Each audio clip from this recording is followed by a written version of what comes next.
প্রায় 10 লাখ টাকা যৌতুকের বিনিময়ে আমার বিয়ে হলো একটা এনজিওতে কর্মরত সৌভিক নামে একজনের সাথে।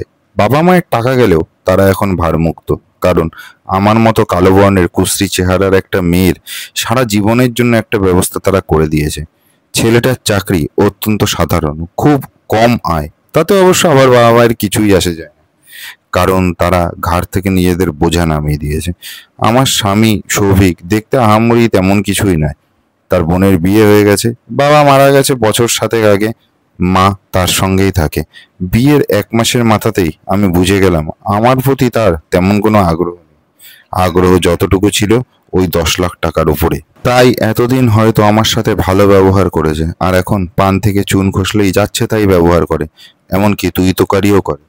গালিগালাজের কথা তো বাদই দিলাম। কিছুদিন পর দেখলাম ও অন্য রুমে শুচ্ছে। ব্যাপারটা দেখে শাশুড়ি মা খুবই চিন্তিত হয়ে গেলেন। তিনি আমায় জিজ্ঞাসা করলেন, তোমাদের মধ্যে কি কোনো ঝামেলা হয়েছে? উনি অত্যন্ত সহজ সাধারণ মানুষ, খুব সাধারণভাবেই জিজ্ঞাসা করলেন। কিন্তু এ কথার কোন উত্তর আমি দেব, আমি তো কিছুই জানি না, তাই চুপ করেই থাকলাম।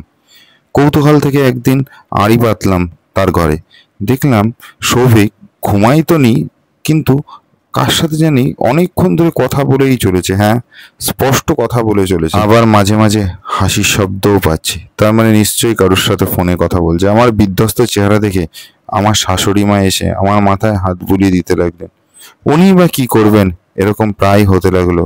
একই ছাদের নিচে থেকেও আমরা যেন অপরিচিত। ও আসে, খাবার খায়, নিজের ঘরে ঢুকে যায়।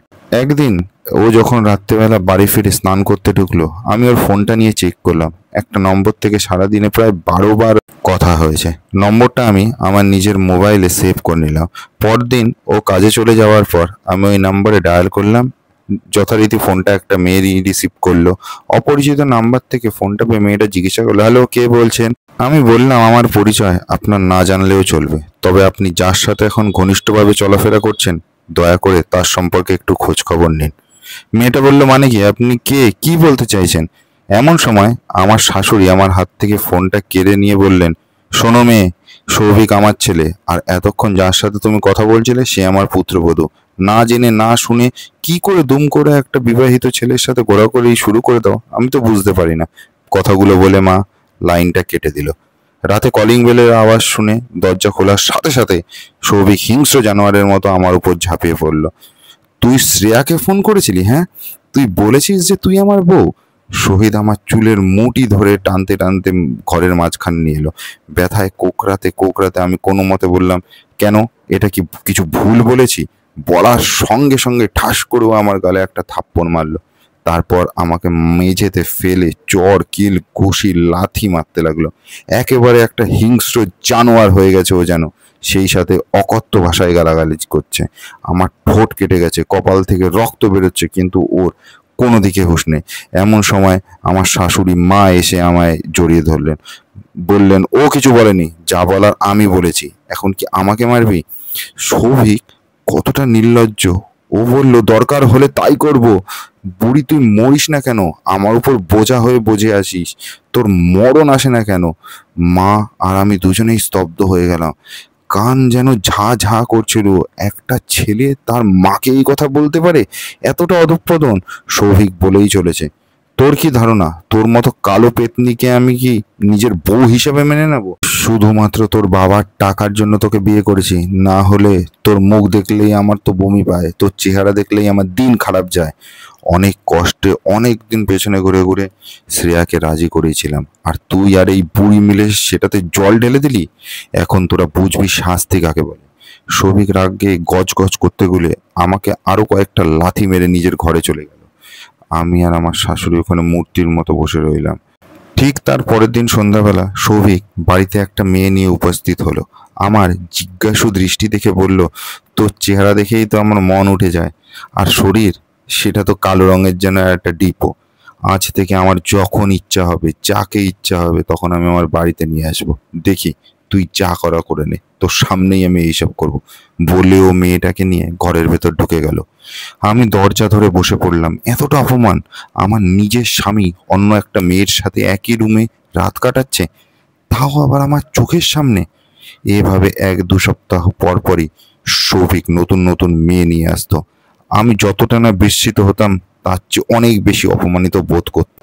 আমার শাশুড়ি মা সারাদিন কাঁদেন আর বলেন তাকে যেন আমি ক্ষমা করে দিই, তিনি আমার জীবনটা নাকি নষ্ট করে দিয়েছেন। আমি দাঁত কামড়ে পড়ে থাকলাম, কারণ আমার যাওয়ার কোনো জায়গা নেই। বাবা মার কাছে আর ফেরত যেতে পারবো না, কারণ তারা জায়গা দেবে না। ইতিমধ্যেই আমার পেছনে 10 লাখ টাকা খরচ করে ফেলেছে, আর আমি যে তাদের কাছে একটা বোঝা, এটা ছোটবেলা থেকেই আমি শুনে আসছি।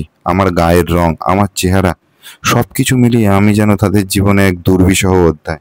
ইতিমধ্যে মা আমাকে একজনের সাথে পরিচয় করে দিলেন, মানে আমার শাশুড়ি মা।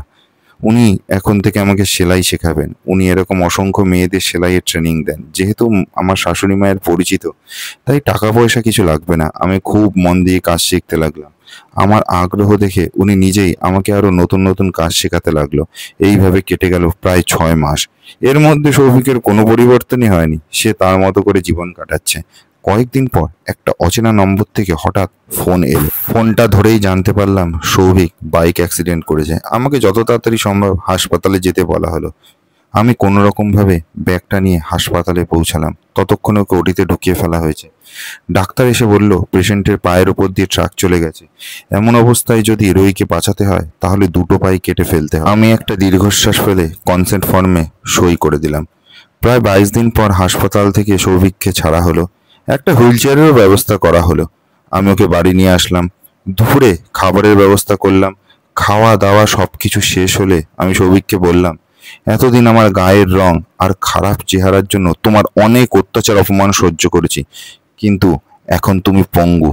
নতুন মেয়ে নিয়ে আসা তো অনেক দূর, বাথরুমে যেতে হলেও অন্যের সাহায্যের প্রয়োজন তোমার। এই কথা শুনে সাথে সাথে সৌভিক বলল, প্লিজ আমাকে মাফ করে দাও, ক্ষমা করে দাও। কিন্তু আমি দুঃখিত সৌভিক, আমি এতটা উদার নই, মহান নই। অনেকেই হয়তো আমার নামে অনেক বাজে কথা বলবে যে পঙ্গু স্বামীকে ছেড়ে চলে গেছে, কিন্তু তারা কেউ ভেতরের খবরটা জানে না। আমি নিজে আমার চেহারা তৈরি করিনি, সৃষ্টিকর্তা সেটা তৈরি করেছিলেন। আর সেই দোষে তুমি আমাকে দোষী করেছো। আজ তোমার সাথে যা ঘটে গেছে সেটাও সেই সৃষ্টিকর্তার আদেশেই ঘটেছে। সৃষ্টিকর্তা নিজেই যেখানে তোমার প্রতি মহানুভবতা দেখাতে পারেনি, সেখানে আমি তো কোন ছাড়। জানি অনেকেই ভুল বুঝবে, আমার আড়ালে অনেক কটু কথা বলবে, কিন্তু যেই যন্ত্রণা, যে অপমান আমি সহ্য করেছি দিনের পর দিন, তা কেউ দেখবে না। আমি তোমাকে ছেড়ে চলে যাচ্ছি সারা জীবনের জন্য। আরো আগেই যেতে পারতাম, কিন্তু আমি চাইছিলাম এমন এক মুহূর্ত যেখানে তুমি নিজে থেকে অসহায় বোধ করবে, যেমনটা আমি এতদিন ধরে করতাম, সব সময় করতাম। আমার এই কুৎসিত রূপ আর কখনো তোমাকে দেখতে হবে না। এ কি, তুমি আমার দিকে তাকিয়ে আছো কেন? আমার চেহারা দেখলে না তোমার বমি পায়? আমি বলতে বলতে হেসে ফেললাম। নিজের ঘরে এসে আগেই গুছিয়ে রাখা ব্যাগটা নিয়ে বের হতে যাচ্ছিলাম, এমন সময় আমার শাশুড়ি মা এসে বলল, মাগো, আমি একটা অমানুষের জন্ম দিয়েছি। এই অমানুষের সাথে এক ছাদের নিচে আমিও থাকবো না। আমাকে কি তোমার সঙ্গে নেবে মা? একবেলা খাবার খেতে দিলেই চলবে। আমি না হয় কোথাও একটা কাজের ব্যবস্থা করে নেব, অন্তত অন্যের বাড়িতে ঝিগিরি তো করতে পারবো। আমি তাকে জড়িয়ে ধরে কেঁদে উঠলাম, কেননা এতদিন আমার খারাপ সময় সেই ছিল আমার একমাত্র সঙ্গী, সব সময় আমার পাশে থেকেছে। বেরিয়ে পড়লাম মা মেয়ে সম্মানের সাথে স্বাধীনভাবে বাঁচার উদ্দেশ্যে।